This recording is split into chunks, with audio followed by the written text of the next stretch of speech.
Hi, third grade readers, it's Miss Puzio, and in today's student-facing lesson, we are in Module 10, Lesson 11, and our focus question is, why is it important to pass stories down to the next generation?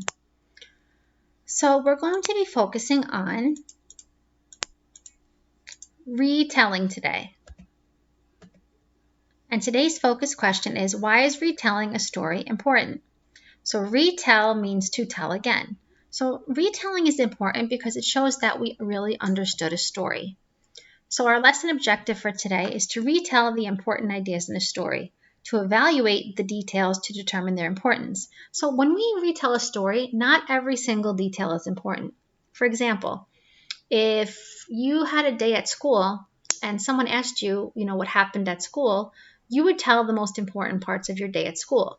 Dropping your pencil or taking out your book probably wouldn't be a very important detail, or every single time you moved your desk or every single time you raised your hand are minor details that probably aren't important. So we want to really determine what are the most important details, and we're going to use a strategy to help us. So we're going to read aloud Anansi and the Pot of Beans, and then you're going to engage, which is an African folktale, and then you're going to engage in some independent reading to retell your own passages. So,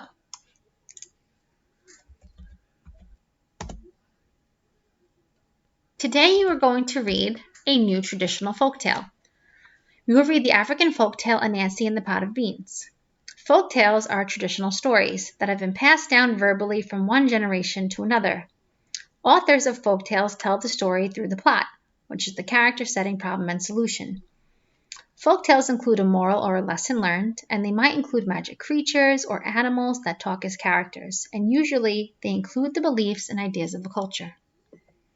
So why is retelling a story important? It helps to make sure you understand the story. So let's review how to retell as we read so we are able to summarize the story. So let's take a look at this chart. So today as we read Anansi and the Pot of Beans, we will practice retelling the story as we read. We will then summarize the story together. Pay attention to who are the main characters. What does the main character want? But what was the problem? What does the main character face? And then finally, how is the problem solved at the end? So thinking about the who, what, but, and how will help you summarize the story. Somebody wanted to, but so then. So what we're going to do is we're going to read this passage together and summarize together using this retelling model. So I'm going to open this up on the Jamboard just so we can keep track together.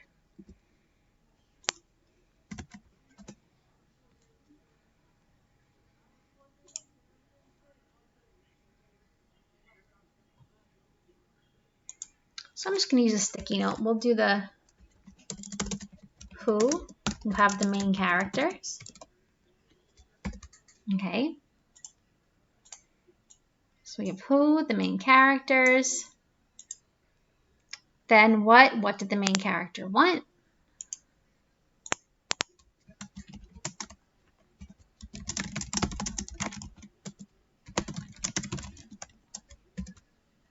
Okay, and this helps us really evaluate what are the most important pieces of information. Okay, but what was the problem that the main character faces?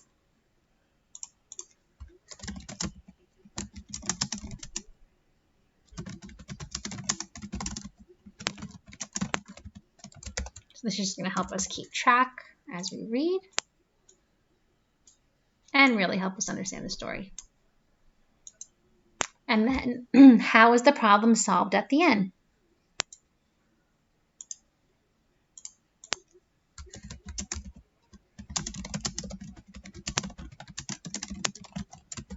Okay, so as we're reading, we will take note of these features and then just jot them down right underneath here. So somebody who is the main character, what did they want, but what was the main problem, so how it was solved in the end. And let's read and then begin to jot down together. And then you'll see here in the cast of characters, we see who the characters are. We have narrator, Anansi the spider, Saba the wife, Dahlia the child, and Hashim the husband. Here we go. Anansi is a crafty spider who is always playing tricks to get what he wants. One evening, Saba and Hashim invited Anansi to dinner at their home. Anansi was so excited because he knew Saba made the best beans in the whole world. Anansi loved beans.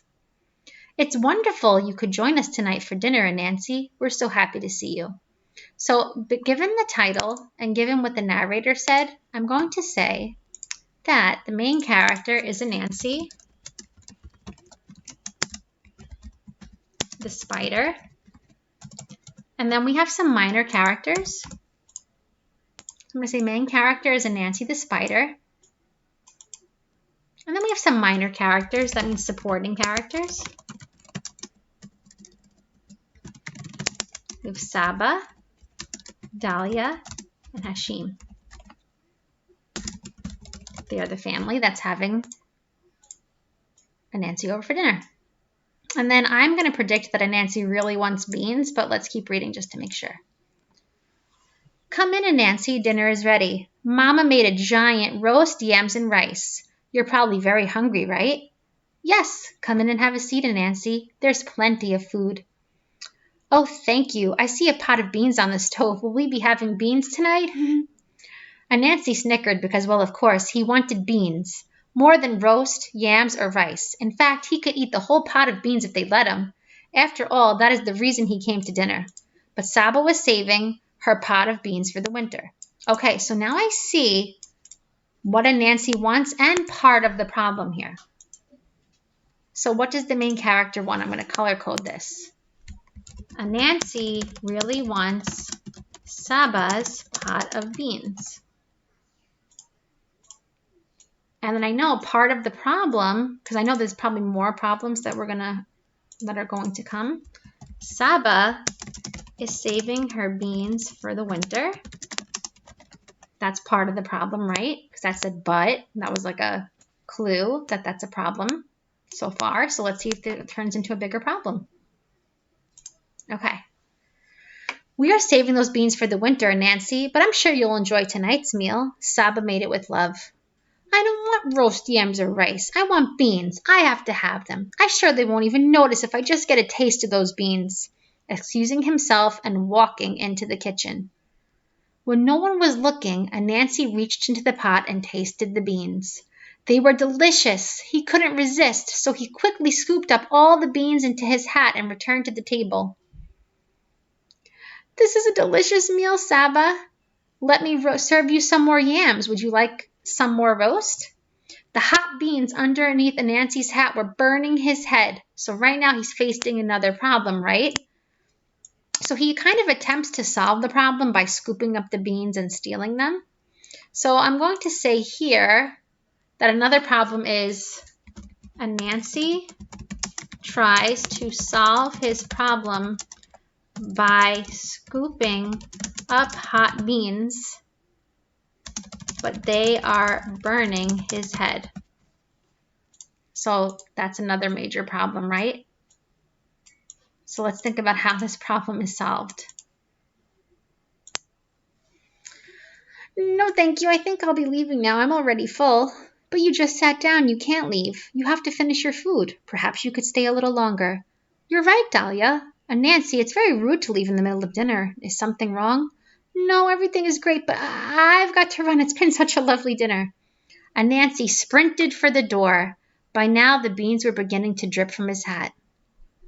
Hey, the beans are all gone. Where did they go? Look, theft, Saba. Our guest has stolen our beans in his hat. Now we won't have any beans for the winter. Anansi was gone, but our stubborn trickster learned a lesson that day. Taking something without asking will never end well. The hot beans burned the hair off Anansi's head, and that is why spiders are bald today. So I wouldn't say that the problem was solved in the end, but I would say that Anansi ran out of dinner early and learned a lesson that taking things, it says right here, without asking never ends well.